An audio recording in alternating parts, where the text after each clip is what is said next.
মন্ডল কাণ্ডের আপনার মন্ডলের শ্বশুরবাড়িতে এসটিএফ ওর শ্যালকের খোঁজে গিয়েছিল, কিন্তু ওই শ্যালকের নাম উঠে আসে। এবার ওই তাকে কিন্তু খুঁজে পায়নি, সে বাড়িতে তল্লাশি করছে।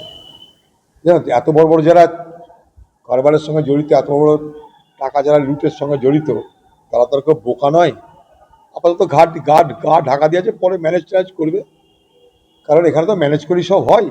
প্রথমে হল্লা চিল্লা খুব হবে, তারপর জাকাত তাই হয়ে যাবে। টুলুকে ভুলে আবার ভুলুর খোঁজ করতে লেগে যাবে। তখন আমরা টুলু বেশি দিন মার্কেটে চলবে না, এখন বাজার গরম আছে। টুলু শেষ হয়ে যাবে, তখন ভুলুকে খুঁজতে লেগে যাবো আমরা, তখন আরেকটা গল্প তৈরি যাবে। এতে লুট হয়েছে বাংলা সবাই জানে, কারণ প্রশাসন জানতো না। সবাই জানে লুট হয়, কিন্তু প্রশাসন জানে না।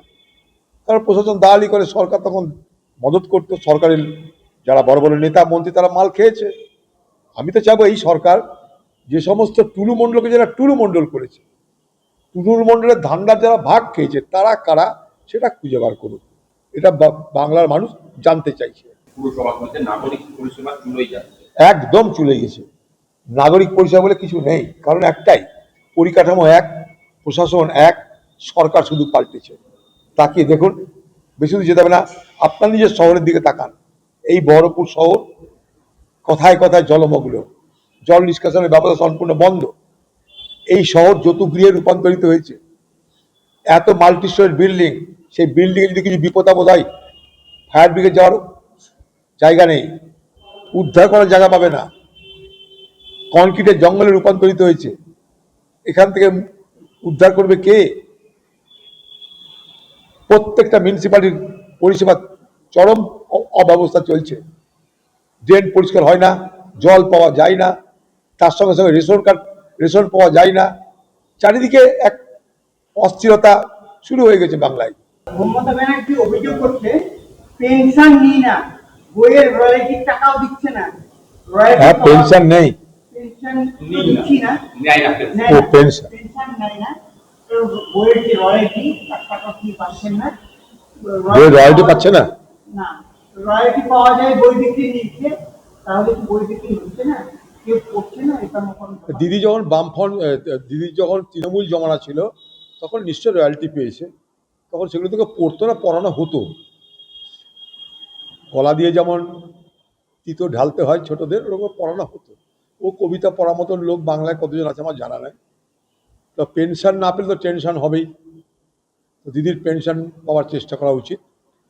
কিন্তু আমার মনে হয় এই 15 বছর ধরে যা ধান্দা করেছে তৃণমূল পার্টি, তারপর যদি বলে যে পেনশন না পাওয়ার জন্য আমার অসুবিধা হচ্ছে, তাহলে লোকে কিন্তু হাসাহাসি করবে।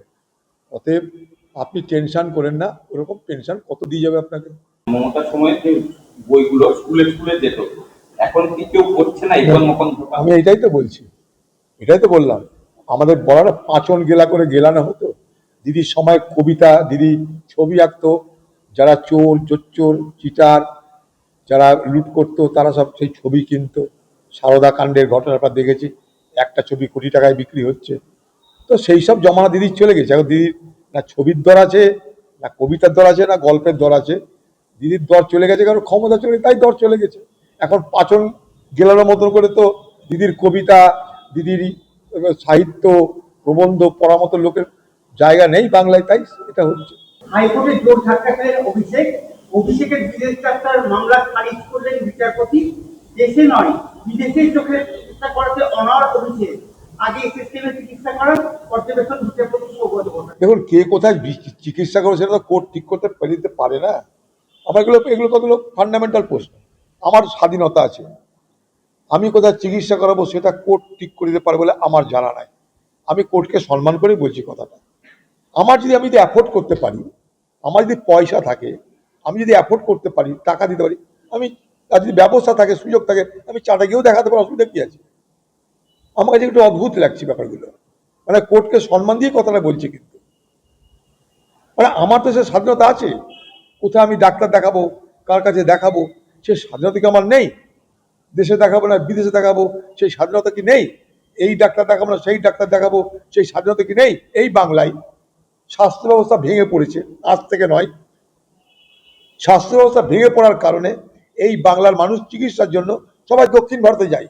খোঁজ দেখুন আপনারা, জমি জায়গা সোনা দানা বিক্রি করে সব দক্ষিণ ভারতে যায়। জিজ্ঞেস করো, ব্যাঙ্গালোর যাবে, হায়দ্রাবাদ যাবে, ম্যাড্রাস যাবে, বোম্বে যাবে, কেন? দেখো যদি এখানে জজ বলে না ও বোম্বে যাবে না চিকিৎসা করতে, তুমি এখানেই থাকো, এখানে দেখাও, এখানে ডাক্তার তো কি করবে, ব্যবস্থা নিতে কি করবে?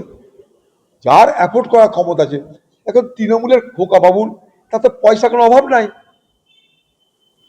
তার পয়সা কোনো অভাব নাই, সে নিজে আমেরিকা যেতে পারে, আবার আমেরিকা থেকে ডাক্তারকে ভাড়া করেও নিয়ে আসতে পারে, তার তো সবই আছে। সে যা করে করবে, কোর্ট যা করে করবে, আমাদের বলার কি আছে? মন্ডল কাণ্ডের আপনার মন্ডলের শ্বশুর বাড়িতে এসটিএফ ওর শ্যালকের খোঁজে গিয়েছিল, কিন্তু ওই শ্যালকের নাম উঠে আসে এবার ওই তাকে কিন্তু খুঁজে পায়নি, সে বাড়িতে প্রথমে তল্লাশি করছে। জানো তো, এত বড় বড় যারা কারবারের সঙ্গে জড়িত, এত বড় টাকা যারা লুটের সঙ্গে জড়িত, তারা তো আর কেউ বোকা নয়। আপাতত গা ঢাকা দিয়েছে, পরে ম্যানেজ ট্যানেজ করবে, কারণ এখানে তো ম্যানেজ করি সব হয়। প্রথমে হল্লা চিল্লা খুব হবে, তারপর জাকাত তাই হয়ে যাবে। টুলুকে ভুলে আবার ভুলুর খোঁজ করতে লেগে যাবে, তখন আমরা টুলু বেশি দিন মার্কেটে চলবে না, এখন বাজার গরম আছে, টুলু শেষ হয়ে যাবে, তখন ভুলুকে খুঁজতে লেগে যাবো আমরা, তখন আরেকটা গল্প তৈরি যাবে। এতে লুট হয়েছে বাংলা সবাই জানে, খালি প্রশাসন জানতো না। সবাই জানে লুট হয়, কিন্তু প্রশাসন জানে না, কারণ প্রশাসন দালালি করে, সরকার তখন মদত করতো, সরকারের যারা বড় বড় নেতা মন্ত্রী তারা মাল খেয়েছে। আমি তো চাইবো এই সরকার যে সমস্ত টুলু মণ্ডলকে যারা টুলু মণ্ডল করেছে, টুলু মণ্ডলের ধান্দার যারা ভাগ খেয়েছে, তারা কারা সেটা খুঁজে বার করুক, এটা বাংলার মানুষ জানতে চাইছে। পুরসভার মধ্যে নাগরিক পরিষেবা চুলোই যাচ্ছে। একদম চলে গেছে, নাগরিক পরিষেবা বলে কিছু নেই, কারণ একটাই, পরিকাঠামো এক, প্রশাসন এক, সরকার শুধু পাল্টেছে। তাকিয়ে দেখুন, বেশি দূর যেতে হবে না, আপনার নিজের শহরের দিকে তাকান, এই বহরমপুর শহর কথায় কথায় জলমগ্ন, জল নিষ্কাশনের ব্যবস্থা সম্পূর্ণ বন্ধ। এই শহর যৌতুগৃহে রূপান্তরিত হয়েছে, এত মাল্টি স্টোরি বিল্ডিং, সেই বিল্ডিংয়ে যদি কিছু বিপদ আপদ হয়, ফায়ার ব্রিগেড যাওয়ার জায়গা নেই, উদ্ধার করার জায়গা পাবে না, কনক্রিটের জঙ্গলে রূপান্তরিত হয়েছে, এখান থেকে উদ্ধার করবে কে? প্রত্যেকটা মিউনিসিপ্যালিটির পরিষেবা চরম অব্যবস্থা চলছে, ড্রেন পরিষ্কার হয় না, জল পাওয়া যায় না, তার সঙ্গে সঙ্গে রেশন পাওয়া যায় না, চারিদিকে এক অস্থিরতা শুরু হয়ে গেছে বাংলায়।